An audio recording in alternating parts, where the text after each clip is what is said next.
So hello everyone, स्वागत है आप सभी का आज के लेक्चर में। जैसा कि आप सभी लोग जानते हैं, मैंने आपको एग्जैक्ट डिफरेंशियल इक्वेशन क्या होता है वो सब बता दिया, राइट। आपने m का निकाला पार्शियल डेरिवेटिव y के रिस्पेक्ट में, मतलब del m divide by del y। उसके बाद क्या निकाला बच्चों, del n divide by del x, और चेक किया कि del m upon del y is equal to del n upon del x है क्या। अगर ये दोनों वैल्यू सेम हो जाती है then we can say that yes this differential equation is the exact differential equation. But sir not necessary कि every time वो del m upon del y और del n upon del x की value same ही हो सकता है दोनों आपस में इक्वल ना हो, तो क्या करोगे। यस बच्चों, सही कहा आपने कि कभी कभी ऐसा होता है, मैक्सिमम केस में, कि ऐसे क्वेश्चंस आते हैं जहां पे जब हम एग्जैक्ट डिफरेंशियल इक्वेशन चेक करने जाते हैं, बिकॉज ऑलरेडी हमने इसके पहले के लेक्चर्स में ये चीजें कर ली हैं कि if the differential equation is exact differential equation, तो उस केस में जो हमारा सोल्यूशन होता है ना, integration of m with respect to x, फिर integration of n terms of n not containing x with respect to y is equal to c1 या कांस्टेंट, राइट। तो हमने ये सब किया हुआ है, हमने ये सारी चीजें की हुई हैं। लेकिन जब कभी भी आपका डिफरेंशियल इक्वेशन जो दिया गया है, अगर वो एग्जैक्ट डिफरेंशियल इक्वेशन नहीं है तो क्या करेंगे। बिकॉज बच्चे इसमें कंफ्यूज होते हैं, मैं बता रहा हूं, बच्चे इसमें बहुत कंफ्यूज होते हैं कि सर अगर एग्जैक्ट डिफरेंशियल इक्वेशन नहीं हुआ तो कैसे समझने का, क्या करने का है। तो बच्चों आज के लेक्चर में ये चीज इतने आराम से और इतने बेहतरीन तरीके से बताऊंगा ना कि आपको ये आइडिया तो मिल जाएगा कि अगर ये डिफरेंशियल इक्वेशन एग्जैक्ट नहीं है, ध्यान से समझना, अगर ये डिफरेंशियल इक्वेशन एग्जैक्ट नहीं है तो करना क्या होता है। बिकॉज अभी तक के लेक्चर में एग्जैक्ट डिफरेंशियल इक्वेशन के लिए सारा काम हो चुका है, अगर दिया गया तो कैसे सॉल्व करना है। चलो बिना समय बर्बाद किए हम इसको स्टार्ट करते हैं मेरे प्यारे बच्चों। यस, हमारा टॉपिक क्या है, जैसा कि आप सभी लोग को दिखाई दे रहा है, टॉपिक बहुत प्यारा है, reducible form of exact differential equation. इसका मतलब यह होता है कि हम हमारे डिफरेंशियल इक्वेशन को रिड्यूस करेंगे एग्जैक्ट डिफरेंशियल इक्वेशन में, अगर वो एग्जैक्ट डिफरेंशियल इक्वेशन नहीं है तो। अगर है तो काम बढ़ाओ आगे, अगर नहीं है तो क्या। तो ध्यान से सुनना, अगर कोई भी डिफरेंशियल इक्वेशन, अब मैं जो बोलने जा रहा हूं बहुत ध्यान से सुनना, मैं आपको 3 से 4 रूल बताऊंगा। मतलब आपका डिफरेंशियल इक्वेशन अगर एग्जैक्ट नहीं है तो कैसा कैसा क्या क्या हो सकता है, और कोई रॉकेट साइंस नहीं है, थोड़ा पहचानना पड़ता है, पहचान के हो जाता है। जितना ज्यादा प्रैक्टिस करोगे उतना ज्यादा आपको इसमें क्लैरिटी मिलेगी। तो देखते हैं एग्जैक्टली क्या है। यस, अब इसमें टोटल 4 रूल है बच्चों। Rule number 1, rule number 2, rule number 3 and rule number 4। ये 4 रूल है, ये चारों रूल मैंने लिखा दिया है। अब जब कभी भी आपका डिफरेंशियल इक्वेशन एग्जैक्ट नहीं होगा, कैसा मालूम पड़ा मेरे को, सर मैंने ना del m upon del y निकाला, del x upon del y, del x upon del x बोलो sorry del n upon del x निकाला, और दोनों की वैल्यू इक्वल नहीं आई, तो मैंने बोल दिया कि सर वो एग्जैक्ट डिफरेंशियल इक्वेशन नहीं है। तो अगर एग्जैक्ट डिफरेंशियल इक्वेशन नहीं है तो अगला स्टेप क्या भाई, अगला कदम क्या उठाओगे, चेक करोगे, उसको रिड्यूस करोगे एग्जैक्ट डिफरेंशियल इक्वेशन में। तो रिड्यूस करने के लिए हमको क्या करना पड़ता है बच्चों, इंटीग्रेटिंग फैक्टर से मल्टीप्लाई करना होता है। ध्यान देना, सर ये तो हमने क्लास 12 में पढ़ा था इंटीग्रेटिंग फैक्टर। जी हाँ, याद है क्लास 12 में लीनियर डिफरेंशियल इक्वेशन में e raise to integration of p with respect to x या राइट या विद रिस्पेक्ट टू y आपने किया हुआ है। जी हाँ मेरे प्यारे बच्चों, मैं वही बात कर रहा हूं, मैं इंटीग्रेटिंग फैक्टर की बात कर रहा हूं। तो ये बात अभी जो स्टेटमेंट देने वाला हूं, स्टेटमेंट को बहुत ध्यान से सुन लो कि कोई भी डिफरेंशियल इक्वेशन अगर एग्जैक्ट डिफरेंशियल इक्वेशन नहीं है तो उसको एग्जैक्ट डिफरेंशियल इक्वेशन बनाने के लिए हमें मल्टीप्लाई करना होता है इंटीग्रेटिंग फैक्टर से। समझ गए बात, मैं क्या बोला, सोल्यूशन क्या है कि if the equation is not exact differential equation, right, तो उसको एग्जैक्ट डिफरेंशियल इक्वेशन बनाने के लिए we need to multiply the integrating factor. Now there are 4 rules, भाई 4 तरीके हैं, 4 नियम कानून है, उन तरीकों से हम निकालते हैं इंटीग्रेटिंग फैक्टर। तो ये रहा बच्चों रूल नंबर 1 आपके कंप्यूटर स्क्रीन के सामने। क्या लिखा है, आपने del m upon del y निकालना है, आपने del n upon del x निकालना है, दोनों को सब्ट्रैक्ट करके डिवाइड बाय एन करना है। कैसा याद रखा, डिवाइड बाय एन ही करना है, जो बाद में रहता है ना उसी को याद रखने का। बाद में क्या है, n है इसलिए n आएगा, बाद में x है इसलिए equal to f of x आना चाहिए। ध्यान से सुनो जो मैं बोल रहा हूं बच्चों, आपने क्या निकाला, del m upon del y minus del n upon del x whole divide by n is equal to f of x. तो एफ ऑफ एक्स का मतलब क्या होता है कि एक ऐसा फंक्शन है जिसके अंदर सिर्फ और सिर्फ x का ही टर्म होना चाहिए, y का टर्म नहीं, सिर्फ और सिर्फ बच्चों x का टर्म। ये रूल है, जब आपका एग्जैक्ट डिफरेंशियल इक्वेशन नहीं होगा, तो पहला रूल है कि आपके क्वेश्चन के अंदर ये रूल अप्लाई हो सकता है। कैसे अप्लाई होगा, सब्र करो, पहले रूल तो सीख लेते हैं ना। Yes, so del m upon del y minus del n upon del x. अब माइनस में कौन है, एन है, तो डिवाइड बाय एन आएगा। एन का डेरिवेटिव आपने किसके रिस्पेक्ट में निकाला था, एक्स के रिस्पेक्ट में, तो इक्वल टू में क्या आएगा बच्चों, एफ ऑफ एक्स। कम समझ गए बात को। Yes, so del m upon del y minus del n upon del x whole divide by n is equal to f of x, where f of x is a function of variable x only. तो उस case में आपका integrating factor क्या होता है बच्चों, जी हां, integrating factor होता है e raise to integration of f of x, और ये x है तो with respect to x। Sir इधर भी पार्शियल डेरिवेटिव नहीं, इधर dx लिखना है, इधर dx लिखने का, टेंशन लेने का। So e raise to integration of f of x dx। चलो आई थिंक इतना क्लियर हो गया। अब जो दूसरा रूल है जिसका अपोजिट है, रूल नंबर 2 बच्चों, वहां पे क्या था, del m upon del y और del n upon del x था, जस्ट उसका उल्टा हो गया। तो यहां पे रूल नंबर 2 क्या बोलता है दोस्तों, del n upon del x minus del m upon del y whole divide by, sir बाद में m है तो डिनोमिनेटर में भी क्या होगा, m होगा। m का डेरिवेटिव y के रिस्पेक्ट में निकाला हुआ है, तो इक्वल टू में क्या होगा, ऐसा फंक्शन जो y के रूप में हो सिर्फ, मतलब g of y। So g of y is a function of y only. इसका तात्पर्य यह होता है कि g ऑफ y एक ऐसा फंक्शन होगा जिसके अंदर सिर्फ और सिर्फ y होगा, उसके अलावा और कोई x नहीं होना चाहिए। कांस्टेंट चल जाएगा बट y के अलावा और कोई वेरिएबल नहीं। समझ गए। सो बच्चों, del n upon del x minus del m upon del y whole divide by m is equal to g of y, where g of y is a function of y only. So ऐसी case में जो आपका integrating factor होता है वो होता है integration of, जो इधर बचता है ना उसे उठाने का, integration of g of y with respect to y. आप इसका इंटीग्रेशन निकालो, एक्सपोनेंशियल था ही, हमें जो भी वैल्यू आएगी वो क्या रहेगा, मेरा इंटीग्रेटिंग फैक्टर, और जो हमारा इक्वेशन दिया रहेगा उसमें इस इंटीग्रेटिंग फैक्टर को मल्टीप्लाई कर देंगे तो वो कन्वर्ट हो जाएगा एग्जैक्ट डिफरेंशियल इक्वेशन में। समझ गए। क्वेश्चन थोड़ा लेंदी होता है, घबराना मत, लेकिन मजा आएगा। 2 रूल आ गया। सो बच्चों, पहला रूल क्या था, सर पहला रूल था del m upon del y minus del n upon del x whole divide by n is equal to f of x. अगर आता है जहां पे एफ ऑफ एक्स एक ऐसा फंक्शन माना जाता है जिसके अंदर सिर्फ और सिर्फ एक्स मिलेगा, तो ऐसे केस में हमारा इंटीग्रेटिंग फैक्टर होता है बच्चों e raise to integration of f of x with respect to x. उसके बाद आता है rule number 2, del n upon del x minus del m upon del y whole divide by m is equal to g of y, where g of y is a function with, बोलते हैं ना, function of y only. So g of y होने की वजह से हम क्या करेंगे बच्चों, it is what, integrating factor is equal to e raise to integration of g of y with respect to y। I think सबको 2 रूल याद हो गया। यस, कोई दिक्कत नहीं, किसी को प्रॉब्लम नहीं है, बस मैं चैट बॉक्स में अच्छे अच्छे कमेंट किया करो बच्चों, ठीक है, मजेदार तरीके से अपने दोस्तों में शेयर किया करो, कोई टेंशन की बात नहीं, मजा आता है पढ़ने में सब चीजें। अब आता है rule number 3, sir homogeneous function, मतलब अगर आपका function m d x plus n d y equal to 0 ये हो जाए होमोजीनियस फंक्शन। सर ये होमोजीनियस फंक्शन क्या होता है, वेरी गुड क्वेश्चन। तो बच्चों, अगर मेरे पास कोई भी फंक्शन दिया, जैसे एग्जांपल मैं लेता हूं, मान लो मैंने लिख दिया x square y plus x y square is equal to 0। Sir ये क्या है, होमोजीनियस फंक्शन है। Yes, y, because x square y, x का पावर 2 है, यहाँ पे 1 है, तो 1 प्लस 2, सॉरी 2 प्लस 1 3 हो गया।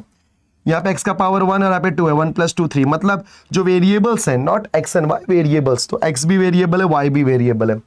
सो दोनों वेरिएबल के पावर को आपने हैंडल किया तो 2 प्लस 1 विच इज 3, यहाँ पे भी 2 प्लस 1 3 आ गया। मतलब अगर हमारे वेरिएबल्स का पावर सेम होता है, डिग्री सेम होता है, उसको हम बोलते हैं होमोजीनियस फंक्शन या इक्वेशन। यस, होमोजीनियस इक्वेशन, समझ गए।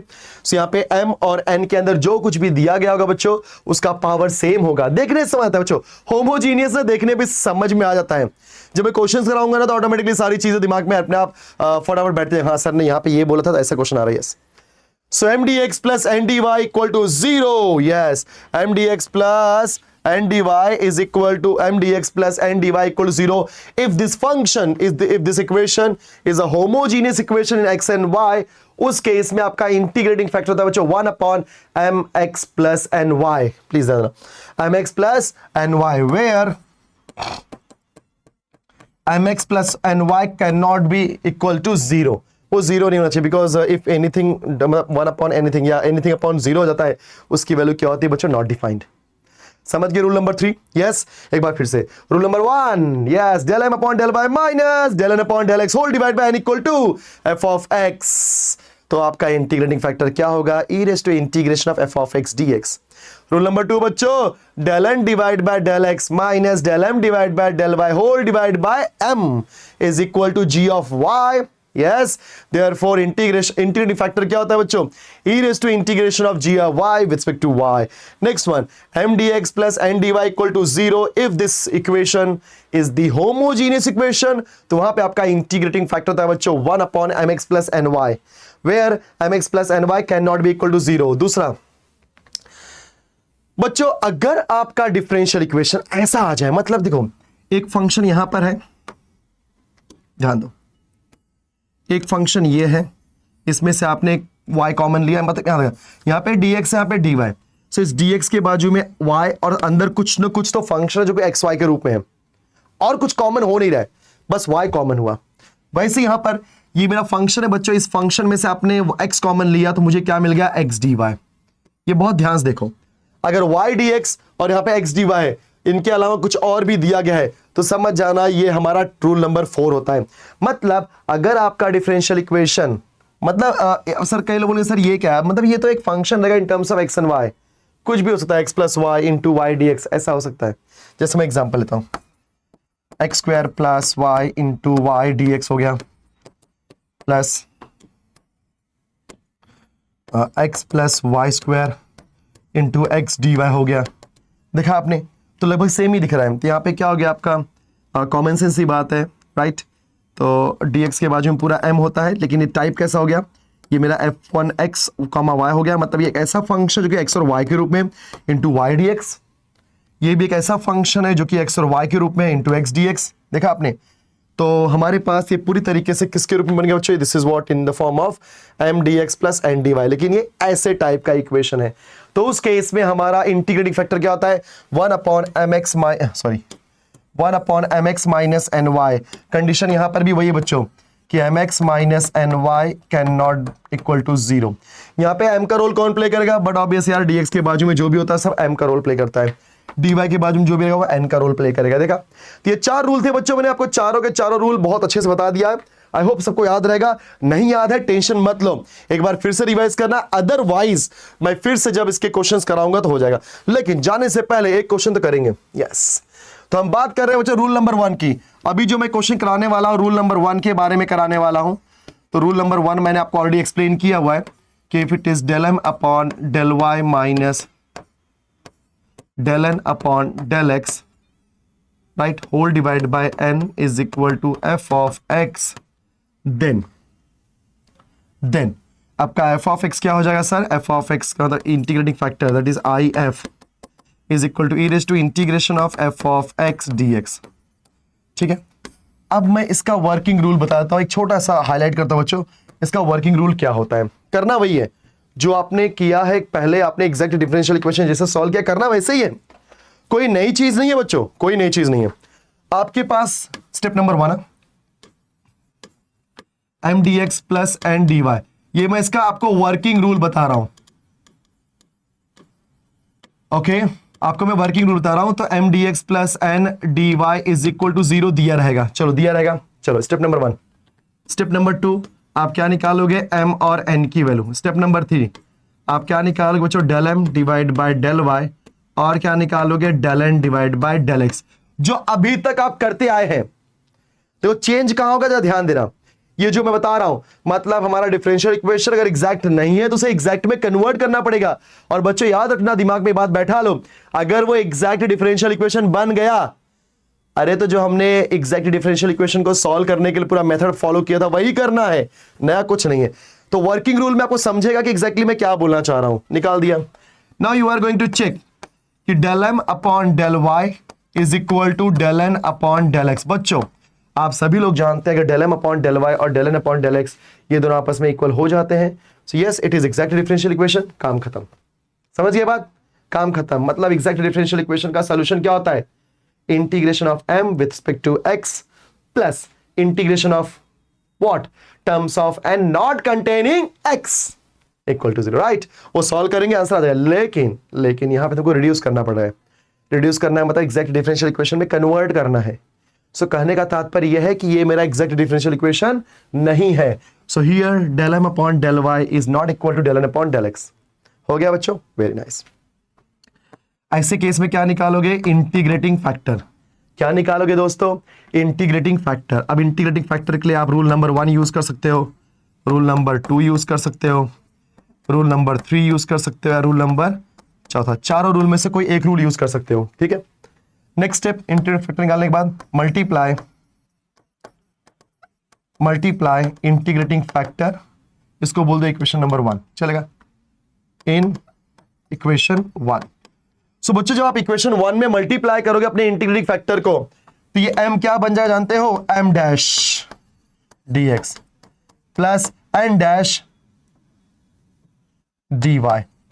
देखा आप सभी ने, जैसे ही आपने इंटीग्रेटिंग फैक्टर का मल्टीप्लाई किया इक्वेशन नंबर 1 में, राइट, सो मेरे पास जो m dx plus n dy equal to 0 है, वो क्या बन जाएगा दोस्तों?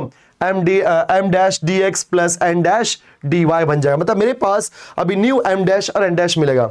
नाउ हम क्या करेंगे? Same del m dash divide by del y is equal to, मतलब क्या निकालेंगे? s, और क्या निकालेंगे? Del n dash divide by del x। हमने निकाल दिया। एंड बच्चों जानते हो क्या होगा? यहां पे ये दोनों इक्वल हो जाएंगे। क्यों इक्वल हो जाएंगे?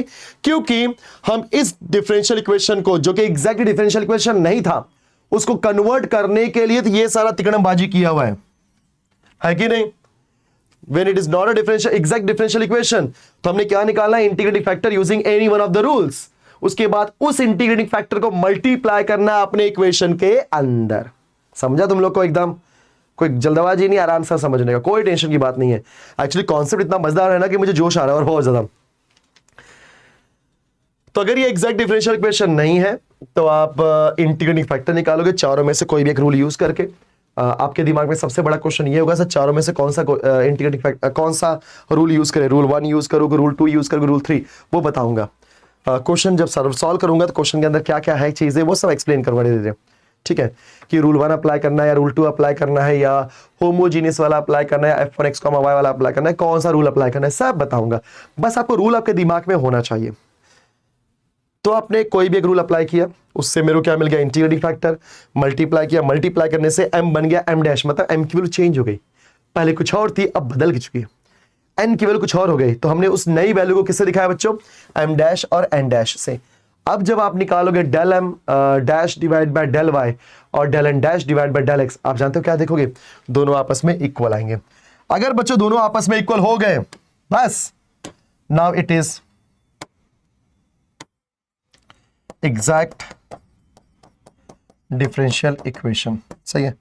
और अगर एग्जैक्ट डिफरेंशियल इक्वेशन का सॉल्यूशन क्या आया था ना? Integration of m dash dx plus integration of terms of n dash not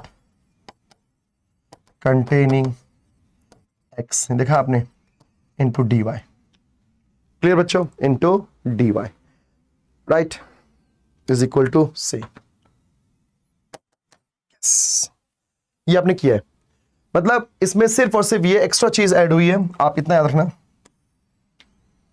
ये ऐड करने से आपका जो डिफरेंशियल इक्वेशन एग्जैक्ट नहीं था बच्चों, एग्जैक्ट हो गया। याद कर लो ये पूरा वर्किंग रूल। अगर आपको वर्किंग रूल पता है तो आप आराम से इस टाइप के क्वेश्चन आराम से कर लोगे, बिकॉज आपको आइडिया मिल गया, राइट? तो आपके पास क्या दिया रहेगा बच्चों? डिफरेंशियल, मतलब स्टार्ट तो आपको, कई लोग बोलते हैं सर स्टार्ट कैसे करेंगे, तो बच्चों इसके अंदर का सबसे बेस्ट तरीका जानते हैं, स्टार्ट आपको एग्जैक्ट डिफरेंशियल इक्वेशन जैसा ही करना है। मतलब जैसे आपको इक्वेशन दिया होता है, m निकालते हो, n निकालते हो, m का डेरिवेटिव y के रिस्पेक्ट में, n का डेरिवेटिव x के रिस्पेक्ट में निकालते हो, पार्शियल डेरिवेटिव, फिर चेक करते हो दोनों इक्वल है कि नहीं। अगर दोनों इक्वल होते हैं तो आप डायरेक्टली यहां पहुंच जाते हो, अगर इक्वल नहीं है तो ये करोगे, बराबर? यस, चलो बहुत बढ़िया। चलो क्वेश्चन करते हैं। ओके, सो ये क्वेश्चन 1 मुझे दिया गया है बच्चों। अब इसका मैं सोल्यूशन स्टार्ट करता हूं। बहुत ध्यान से देखना सभी लोग, एक क्वेश्चन में बहुत कुछ मालूम पड़ जाएगा आपको सोल्यूशन।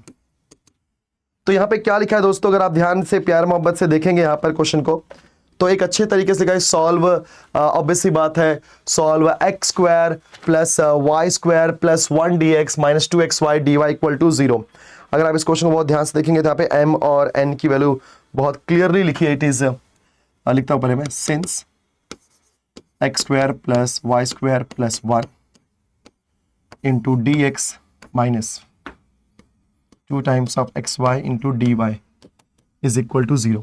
तो आप सभी लोग जानते हैं कि जो dx होता है, dx के पहले क्या होता है बच्चों m, और dy के पहले क्या होता है n होता है। सो देयरफॉर यहां पर m की वैल्यू क्या हो जाएगी, it is x square plus y square plus 1 और n की वैल्यू हो जाएगी -2 टाइम्स ऑफ एक्स वाई। ये सारी वैल्यू मिल गई, तो इसको मैं यहां पे न लिख करके साइड लिख देता हूं, n is equal to -2 times of x y. जैसा कि आप सभी लोग जानते हैं यहां पर, so del m divide by del x, और हम क्या निकालेंगे यहां पे, del n divide by del y. वाह, सॉरी गलती हो गई यस, उल्टा कर दिया हमने यहां पे, just wait, yes, del m divide by del y and del n divide by del x, very nice. So हम m का निकाल रहे हैं डेरिवेटिव y के रिस्पेक्ट में बच्चों। so, जब हम m का निकालेंगे डेरिवेटिव y के रिस्पेक्ट में, तो सिर्फ y ही वेरिएबल है, बाकी सब constant.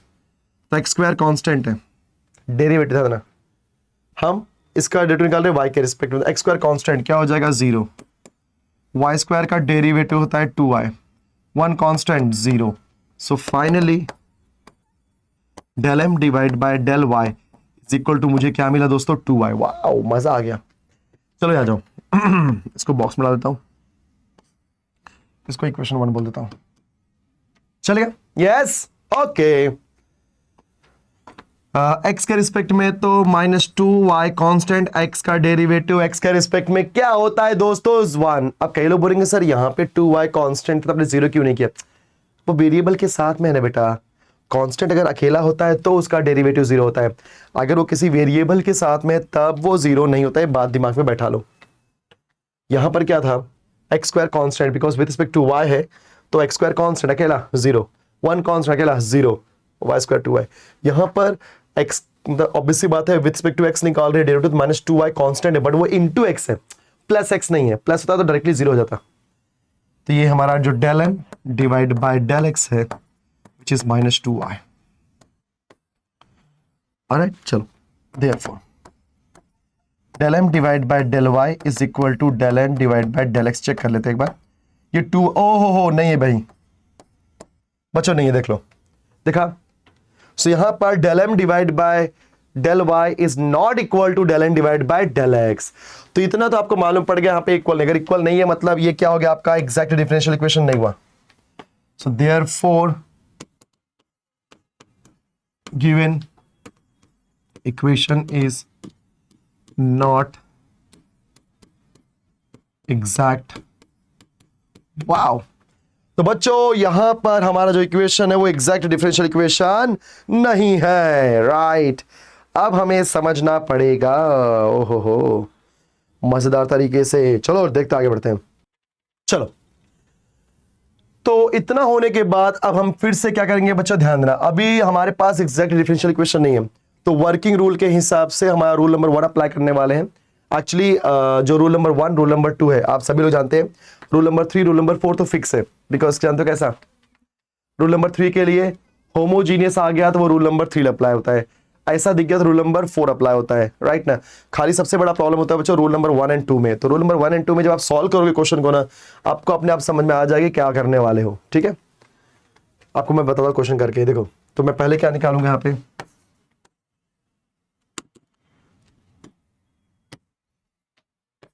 Rule number 1, del m divide by del y minus del n divide by del x divide by n निकालता हूं।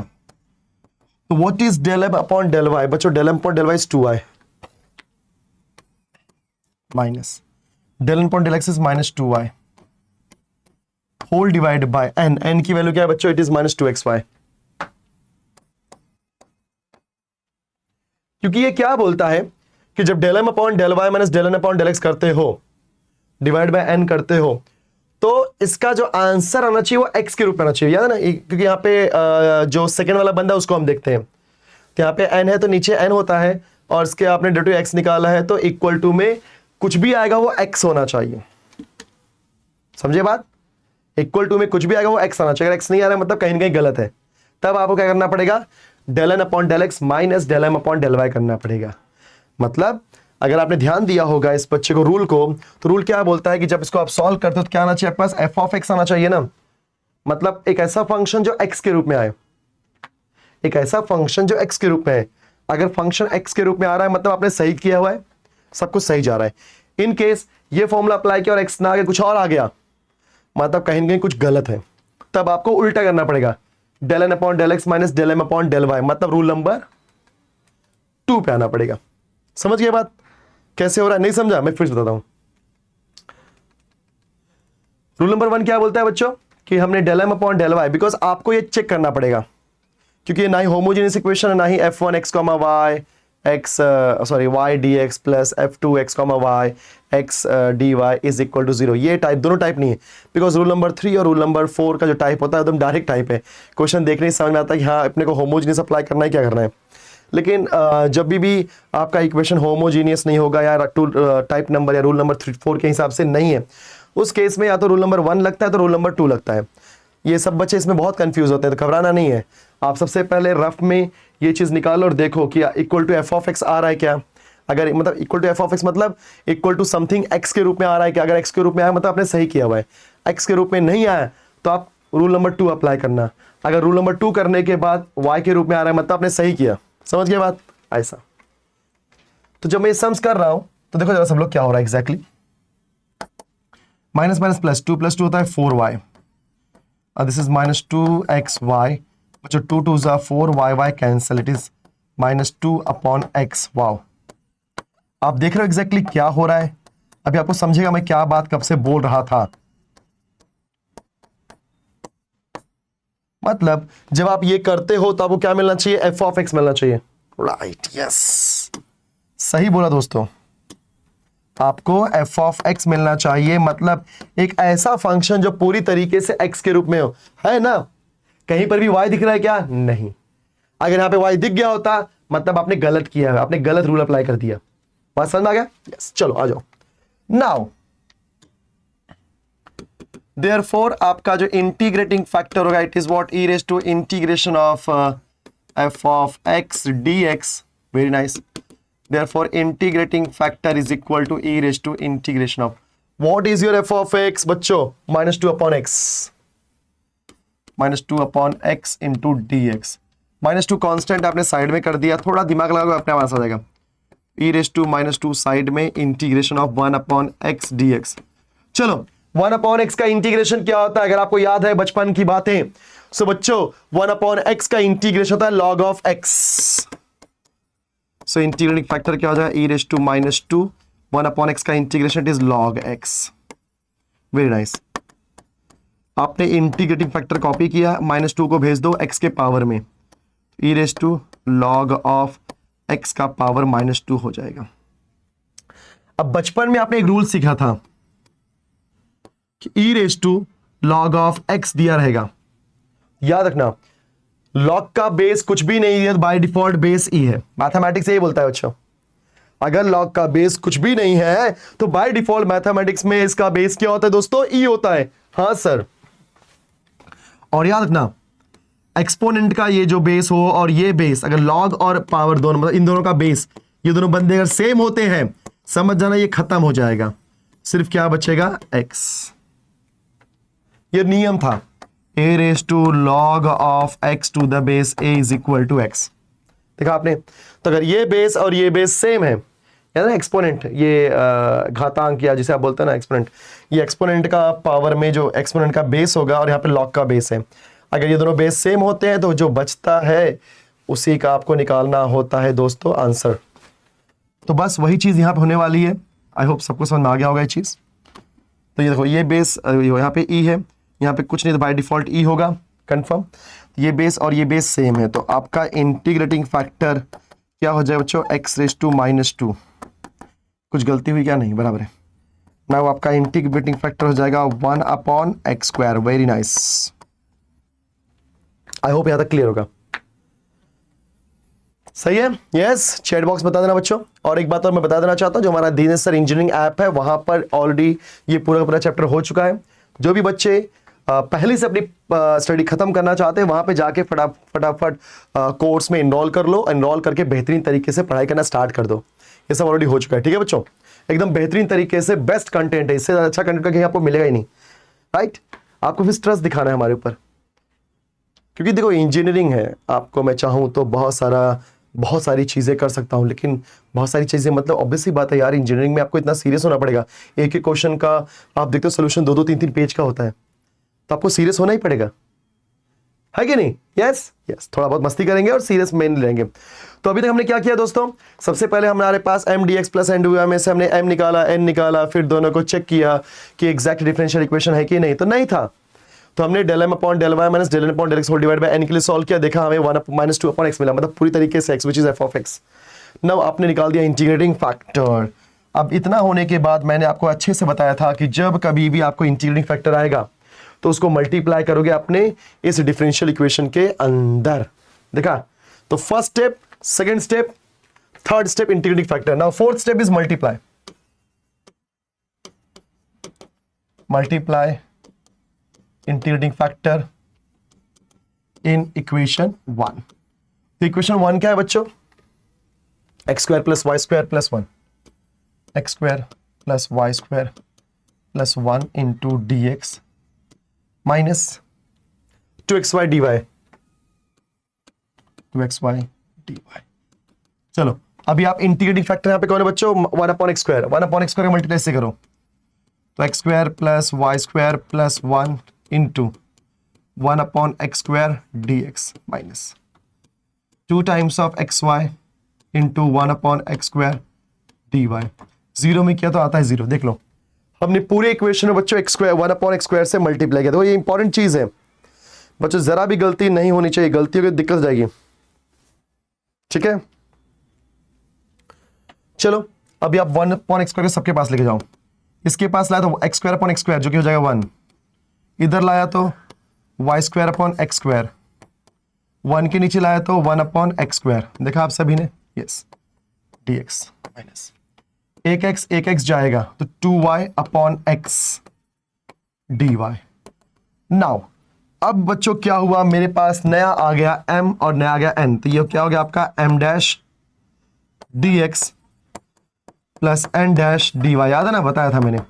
सो उस हिसाब से हमारा m डैश क्या हो जाएगा sir, 1 plus y square upon x square plus 1 upon x square.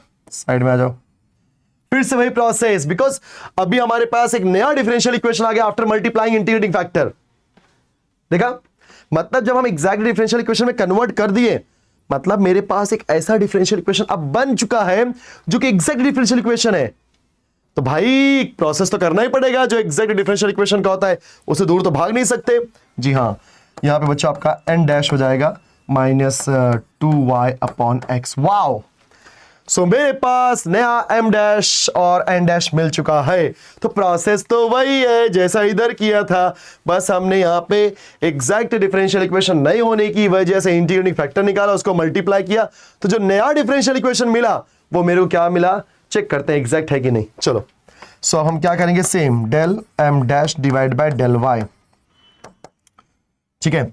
सो y के रिस्पेक्ट में जा रहे हैं दोस्तों, so 1 constant 0, very nice, plus 1 upon x square तो होता है कांस्टेंट, लेकिन बाजू में वाई स्क्वायर है, तो वाई स्क्वायर का डेरिवेटिव क्या हो जाएगा, 2y। देख भाई देख जरा देख, मजेदार चीज है बच्चों, ध्यान देखना,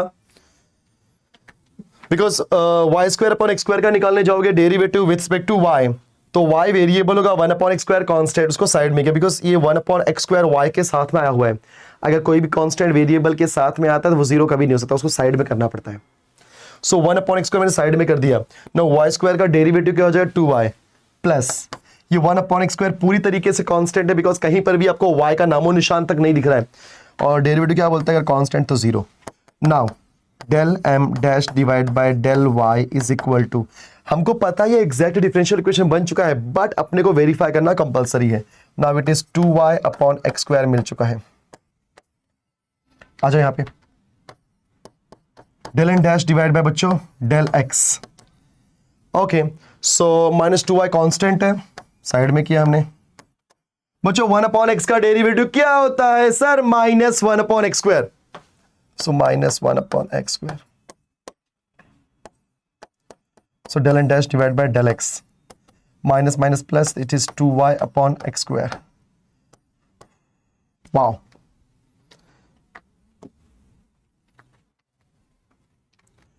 तो क्या समझा? Del m dash divide by del y की value 2y upon x square and del n dash divide by del x की वैल्यू है 2y। मजा आ गया। So therefore del m dash divide by del y is equal to del n dash divide by del x. इसको दे दो equation number 2। Therefore equation number 2 is exact differential equation. दोनों equal हो गए ना? Therefore equation 2 is exact differential equation. सही है बच्चों? अगर एग्जैक्ट डिफरेंशियल, देयरफॉर हम क्या लिखेंगे यहाँ पे? जनरल सॉल्यूशन इज, वही रूल है, integration of m dash with respect to x. सही है? Integration of m dash with respect to x plus integration of terms of, don't write m और एन बिकॉज हमारा जो नया एम डैश और नया एन डैश के हिसाब से terms of n dash not containing x with respect to y is equal to c। देखा आप सभी बच्चों? देख लो टर्म, देखो पूरा फॉर्मूला देख लो आप लोग, right? So terms of m dash dx plus integration of terms of n dash not containing x dy is equal to c। चलो बहुत बढ़िया बच्चों। m डैश की वैल्यू क्या है? What is your m dash? m dash is 1 plus y square upon x square plus 1 upon x square. 1 plus y square upon x square plus 1 upon x square. This is what?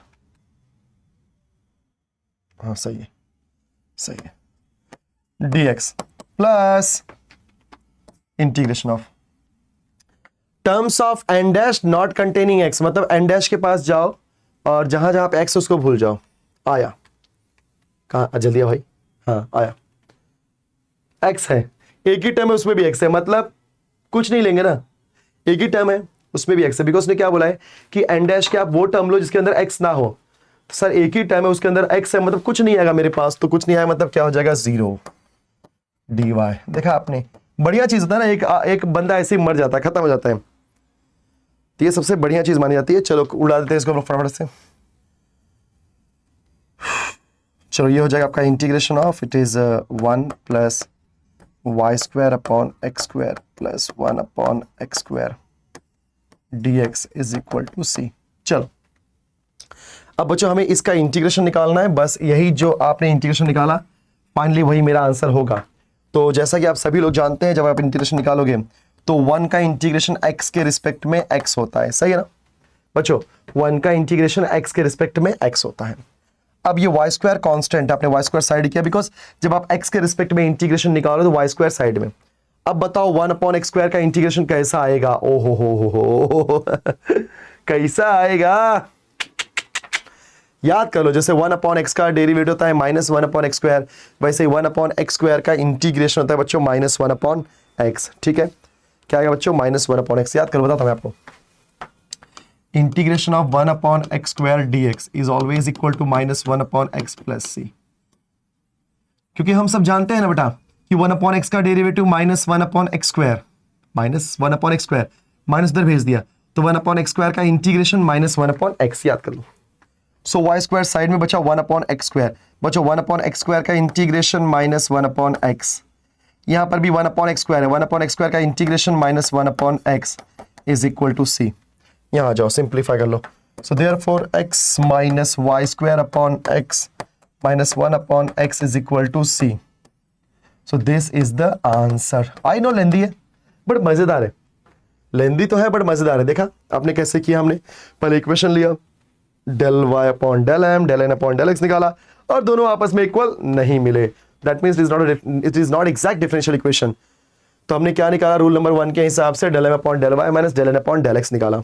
Check किया, पूरा जो value आई मुझे x के रूप में, मतलब ये मेरा f ऑफ x है, तो मैंने क्या निकाल दिया बच्चों? Integrating factor. इंटीग्रेटिंग फैक्टर निकालने के बाद उसको हमने इक्वेशन नंबर 1 के अंदर मल्टीप्लाई किया तो एक नया डिफरेंशियल इक्वेशन मिला। उससे मुझे क्या मिल गया बच्चों? m डैश और n डैश। फिर हमने क्या निकाला? Del m dash divide by del y and del n dash divide by del x, और क्या देखा? दोनों आपस में हो गए इक्वल यहां पे। सो मतलब इक्वेशन 2 हमारा एग्जैक्ट डिफरेंशियल इक्वेशन, मतलब ये वाला जो हमने नया इक्वेशन बनाया। तो उसका जनरल सोल्यूशन आपने देख ही दिया, वैल्यू पुट किया, सिंप्लीफाई किया, now your answer is this. Okay मेरे प्यारे बच्चों, सो आई होप कि ये जो reducible to exact differential equation था, इसका पूरा कॉन्सेप्ट आपको समझ में आ गया कि हम क्यों करते हैं रिड्यूस, राइट। और करने के टाइम पे जब भी हम इंटीग्रेटिंग फैक्टर निकालते हैं तो कौन कौन से वो 4 टाइप हैं, कौन कौन से वो 4 रूल है जो हमको याद रहने चाहिए, तो वो 4 रूल भी मैंने आपको बताए। और हर रूल के ऊपर मैं क्वेश्चन कराऊंगा, अच्छे से कराऊंगा, मजेदार तरीके से। बस कहीं आपको जाना नहीं है, इस यहां पर ही आपको रहना और यहीं से आपको अच्छे से पढ़ना है मजेदार तरीके से। एकदम डिटेल्ड लेक्चर आपको कहीं नहीं मिलेगा भाई, इतना डिटेल में लेक्चर कहीं नहीं मिलेगा, और इतने खतरनाक क्वेश्चंस भी कहीं नहीं लिए जाएंगे सब। बाकी टाइम पास है और जो भी है, हमको नहीं चाहते हम आपका टाइम पास हो, आपको इस दिनेश सर टीम के साथ में जुड़े रहना है और बहुत बढ़िया तरीके से अपने पॉइंटर्स को आगे बढ़ाना है, राइट। चलो बच्चों फटाफट हम लोग निकलते हैं आज के लिए। आज हमने बहुत अच्छे से सीखा सारी चीजें। सो अगर आप चैनल पे पहली बार है तो फटाफट पहले सब्सक्राइब कर लो, वीडियो तो पसंद आया है फटाफट लाइक कर दो, दोस्तों में शेयर कर दो यार। और हाँ, वो बच्चे जिनको कम टाइम में बहुत सारी चीजें खत्म करनी है, फटाफट दिनेश सर इंजीनियरिंग ऐप के ऊपर जाओ। आप अपने प्ले स्टोर पे जाओगे, दिनेश सर इंजीनियरिंग ऐप मिलेगा, उसको डाउनलोड करके लॉगिन कर लो अपने फोन नंबर का यूज करके, ओटीपी का यूज करके। लॉगिन करने के बाद वहां पर आपको आपके यूनिवर्सिटी का कोर्स मिल जाएगा बच्चों, उसमें इनरोल कर लो। इनरोल करने के बाद फटाफट बेहतरीन तरीके से पढ़ाई स्टार्ट कर दो, किसी का वेट ना करो। सिलेबस थोड़ा बहुत चेंज हुआ है, लोग आपको पुराना सिलेबस चिपका देंगे, हम ऐसा नहीं करेंगे। आपको नया सिलेबस सब कुछ दिया जा रहा है परफेक्ट वे से। और साथ ही साथ सबसे बड़ी बात है कि सारे PYQ मतलब जो एग्जाम में आई हुई क्वेश्चन है वो सारी चीजें सॉल्व करके मिलेंगे। ठीक है students, so thank you so much everyone for watching this session. मिलते हैं नेक्स्ट लेक्चर में। Bye bye students.